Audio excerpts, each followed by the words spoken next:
Luiz Inácio Lula da Silva é o novo presidente do Brasil, depois de ser empossado em Brasília. Vamos começar pelo momento mais marcante da cerimônia, e também foi o mais incomum. A faixa presidencial não foi transmitida pelo presidente do cargo, como é de costume. Jair Messias Bolsonaro não reconheceu publicamente a vitória de Lula e viajou para os Estados Unidos poucos dias antes. A solução encontrada pela organização, que é liderada pela nova primeira-dama, foi que um grupo de pessoas representando o povo brasileiro reunisse em torno do presidente e assumisse essa função. O presidente subiu a rampa, ladeado de 8 representantes. Entre eles estava o cacique Raoni, importante liderança indígena, e a catadora Aline de Souza, além do menino negro Francisco de Souza, de 10 anos, que diz que também um dia quer ser presidente do Brasil. Ao lado deles estava também Ivan Barão, representando os brasileiros com deficiência. O mesmo sofreu uma paralisia central quando era criança, devido a uma meningite viral, e se tornou referência na luta anticapacetista. Após o grupo subir a rampa, a faixa passou de mão em mão.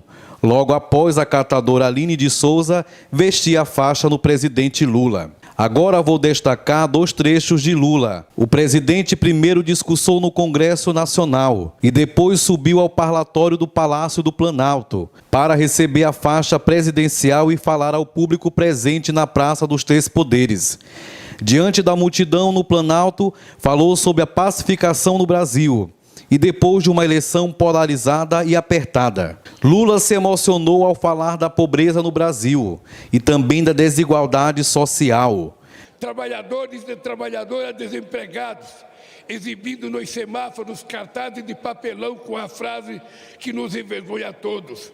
Por favor, me ajuda.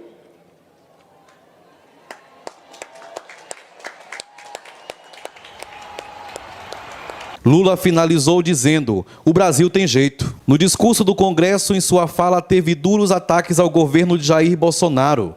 Lula disse que tornará público o diagnóstico feito pela equipe de transição sobre a gestão do seu antecessor.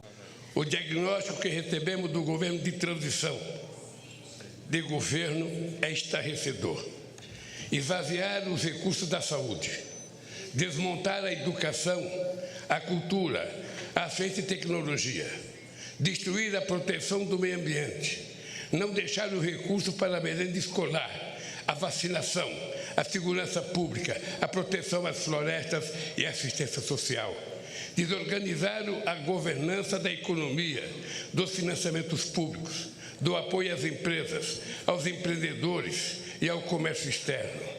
Dilapidar as estatais e os bancos públicos, entregar o patrimônio nacional. Os recursos do país foram rapinados para saciar a estupidez dos rentistas de acionistas privados nas empresas públicas. Essa fala lembra os bordões do primeiro governo de Lula, quando o petista repetia, abre aspas, herança maldita deixada por Fernando Henrique. Além de destacar as falhas do governo de Bolsonaro, Lula também defendeu a punição para quem tiver errado na gestão anterior e fez menção aos 7.000 mortos pela Covid no Brasil. O presidente também prometeu combater o desmatamento e disse que o mundo espera que o Brasil volte a ter um líder no enfrentamento da crise climática. E anunciou a revogação de decretos de Bolsonaro, que criaram acesso a armas e munições. O presidente da República assina decreto que inicia o processo de reestruturação da política de controle de armas no país. E defendeu também a revogação de teto de gastos. E isso depende também da aprovação do Congresso, que já há uma sinalização por parte do Parlamento. O presidente também prometeu combater o desmatamento e disse que o mundo espera que o Brasil volte a ter um líder no enfrentamento da crise climática. Anunciou a revogação de decretos de Bolsonaro, que criam acesso de armas e munições. Defendeu também a revogação do teto de gastos. Isso dependia também da aprovação do Congresso, mas já há uma sinalização por parte do Parlamento. Lula destacou alianças públicas que formou durante a sua eleição. O terceiro ponto foi uma quebra de protocolo. Ao assinar o termo de posse no Congresso Nacional, Lula usou uma caneta e disse ter recebido no ano de 1989 de um apoiador no comício no Piauí. Esse apoiador disse: "A caneta, Lula, é para você assinar a sua posse presidencial", mas o petista perdeu a eleição naquele ano para Fernando Collor, bem como a eleição nos anos seguintes. Por fim, a segurança foi reforçada além do costume de posses presidenciais, por causa da preocupação com o episódio recente de violência em Brasília, no ato que aconteceu no dia 12 de dezembro, onde um homem foi preso com explosivos e um caminhão de combustível perto do aeroporto, isso em 24 de dezembro. A equipe de transição do governo previa para mais de 300 mil pessoas para a posse de Lula. A Polícia Militar do governo federal não divulgou a estimativa do público devido que estava presente. A segurança de Lula foi reforçada. Havia muitas dúvidas se o presidente desfilaria num carro aberto, mas ele optou atravessar a esplanada do Ministério de carro aberto, o carro presidencial, um automóvel Rolls-Royce do ano de 1853.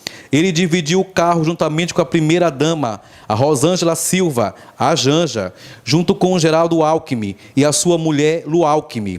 Em 2018, Bolsonaro não desfilou ao lado do seu vice, Hamilton Mourão. Ele veio em carro fechado, logo atrás de Bolsonaro.